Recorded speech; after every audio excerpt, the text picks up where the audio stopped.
God, I fucking hate Vettori and Costa. What's going on, everyone, and welcome back to Johnny K Picks, where I break down the fight for the upcoming UFC event. This week we have UFC Vegas 41, Costa versus Vettori. So finally, we have a fight worthy enough for a main event on a fight card.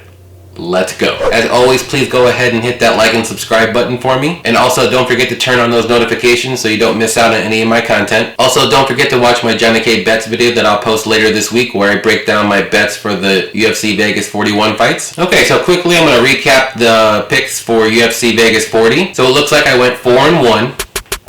I picked Farrell by decision, Miller, Arbolowski by decision, and Dumont by decision, all correctly. The one that I did miss on, and I missed horribly on, was Klein. I'll admit though, Nate the Train looked really good, and he looked really patient, and ended up getting his first submission of his career. So if he can replicate that same game plan in almost every fight here, I think he's going to move up the rankings really quick. And I did pick Marquez to win over Wright, but that fight got scrapped, so I'm not going to count that one on my record. So I'm going to do a little rant here about UFC Vegas 40 fight, the Emeev Roberts fight. But I'm just going to ask a question. What on earth are the judges looking at when they watch these fights? I have no idea how 2 of the 3 judges gave Robert that win. And what makes matters worse is one of the judges gave him a 30-27, winning all 3 rounds against Emeev. That is ludicrous. If you watch that fight, Emeev dominated rounds 1 and 2. And if you're going to give a round to Roberts, you can give him round 3, that's fine. If he did look better, it was a really close round. And another thing that's funny too is after the second round in Roberts' corner, the coaches even told him that he was down 2-0.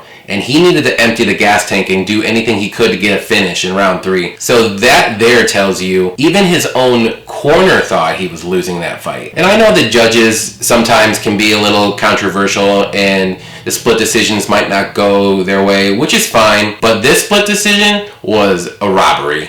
I'll admit it. This is probably one of the biggest robberies that I've seen in a long time. The last one that I can kind of remember is the Miranda Maverick Macy Barber fight. I did think Maverick won the first 2 rounds and Macy potentially won the third. Even this one was worse than that one, and that one was pretty bad. Okay, so I'll digress here. So let's get into the fights for UFC Vegas 41, Costa versus Vettori. Okay, so the first fight I'm going to break down here is Negumereanu versus Ike Villanueva. Nick comes in at 10-1, 27 years old. 6 foot with a 78-inch reach. Villanueva comes in at 18-12, 37 years old, 6'1" with a 73-inch reach. Okay, so it looks like we're going to start the night off here with a slugfest. But with my pick here, I'm going to pick Nikolai. I'll be honest here, both the stats on these guys aren't super impressive. Both fighters are mainly just boxers that like to take damage and also give damage. But the thing here is Nikolai can actually take down people if need be. And he does have decent grappling where he can get a submission. Like I said, both guys are tough, but Nikolai is also the younger fighter with a lot less miles on him. And I do think that he can give a little bit more damage and also take a little bit more damage in this fight. But I'm not going to say that this is going to be a cakewalk for Nikolai by any means, but I do think he has a really clear path to victory, which if he can get a takedown on Ike,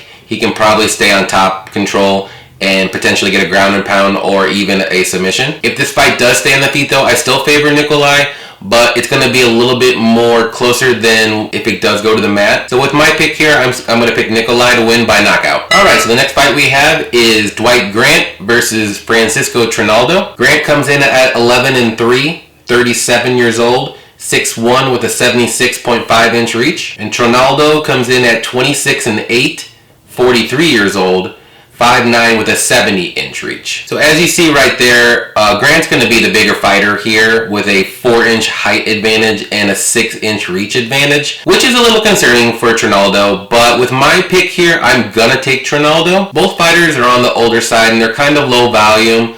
Grant averages 3.36 strikes per minute with a 36% accuracy, which is not good. And Trinaldo averages 3.08 strikes per minute with a 43% accuracy. So they're a little similar. I would give the slight edge to Trinaldo, but both fighters do have pretty good striking defense. Grant absorbs 2.17 strikes per minute with a 64% defense versus Trinaldo's 2.64 strikes absorbed with a 59% defense. So I will give the power edge to Grant, and I do think he could potentially knock out Trinaldo. But with his striking, if you look, it's not very technical. He's very slow with his strikes, and they're really loopy. But if he can keep his distance from Trinaldo, it's going to give Trinaldo some fits. But here's where I think it's going to matter. If the fight does get on the mat, I do favor Trinaldo and his grappling. If Trinaldo can take him down a couple times here and there, wear him out, I feel like he's going to end up getting the decision. And like I said, I know he's 43 years old, but I just think he's the more well-rounded fighter in this matchup. If he gets close enough, I think he's the better striker, and he can get him on the mat, and he's the better grappler here. So with my pick here, I'm going to say Trinaldo wins by decision.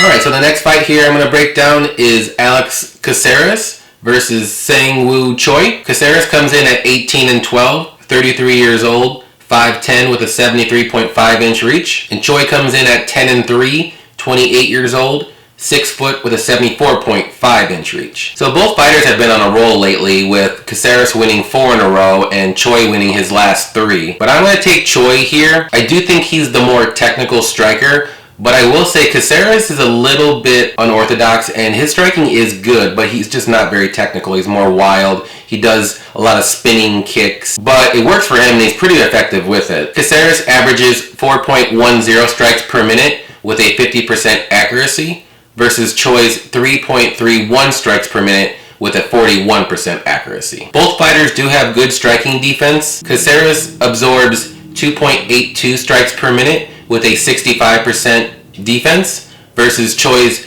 2.55 strikes absorbed with a 46% defense. I do think this fight's going to mainly take place on the feet, and if Choi can keep pressuring Caceres, I do think that's the way to win here. Both fighters don't really go to the mat, but if it does for whatever reason, I'll give Caceres the slight edge. He does have a couple submission wins on his record. Choi's more of a stand-up striker guy. He does have good kicks, and his boxing is really crisp. So with this fight, I do think it's going to be closer than the bookies have it right now. I believe Choi is a minus 220 or 225 right now. Honestly, I do think it's a lot closer. So betting wise, I think I'm going to stay away from this fight. It's going to be a good fight, but with my pick though, I'm going to say Choi wins here, and he's going to win by decision. Next fight I'm going to break down here is Jessica Rose Clark versus Jocelyn Edwards. Rose Clark is 10-6, 33 years old, 5'5" with a 67 inch reach, and Edwards is 10-3,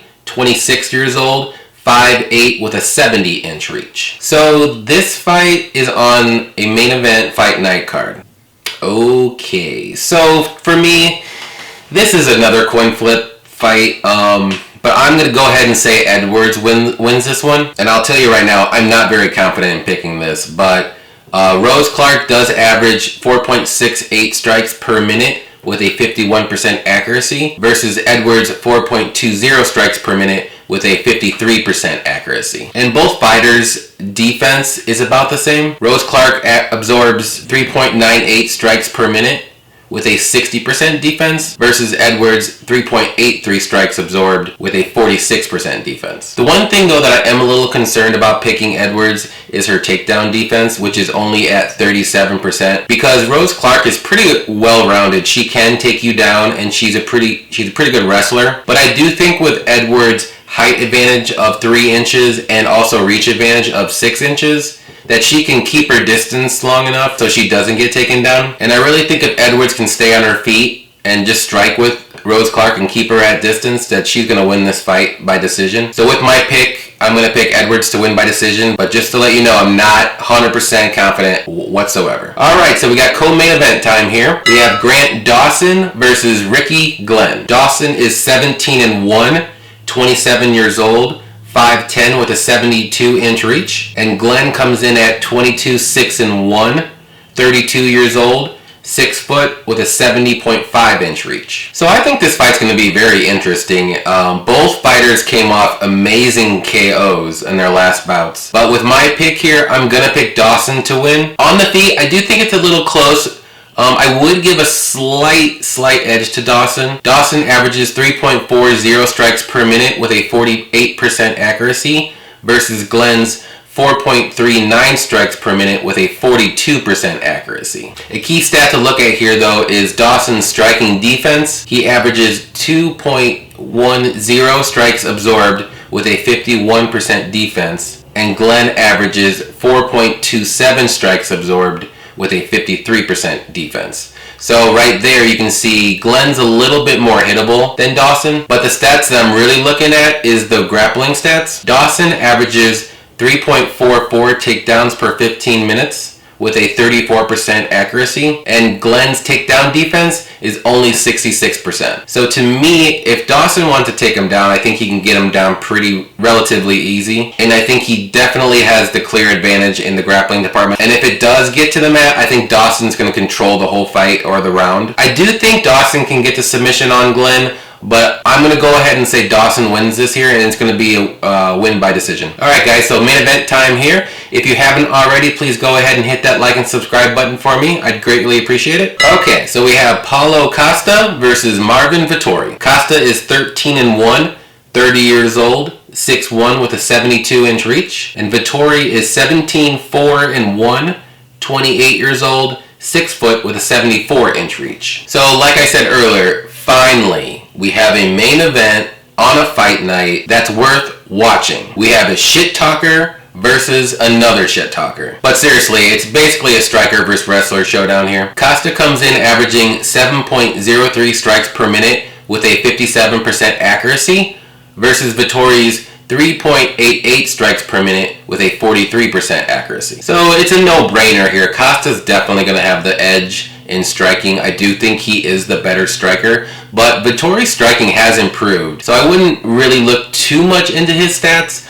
but don't think that Vettori is the better striker, because Costa definitely is. And with striking defenses, Costa absorbs 6.7 strikes per minute with a 50% defense versus Vettori's 3.04 strikes absorbed with a 63% defense. So Vettori's defense is a little bit better. So here's where the fight does get interesting. Vettori averages 2.24 takedowns per 15 minutes with a 47% takedown accuracy, and Costa's takedown defense is 80%. So I know with that 80%, it does look good, but he really hasn't fought a lot of wrestlers like Vettori. Vettori is going to be the best wrestler that he's seen. And I do think Vettori can take down Costa whenever he wants. So I'm going to be real here. I'm not a big fan of both these guys. I do think both fighters are good fighters, but just as a fan perspective, I just don't like either of these guys. But like I said, I'm going to put all that aside. I am picking Vettori to win here. I just think he's the more active fighter. He's fought 3 times since Costa's lost to Adesanya, so I'm kind of worried to see where Costa's at here. He hasn't fought in about a year, but I will admit, I do think Costa can knock out Vettori, but then again, Vettori is a tough dude. He's lost 4 times, and all of them have been by decision, so he's never been finished, not even by a submission or a KO. And the one little thing that you have to remember here is Vettori fought Adesanya twice, and both times have went to decision.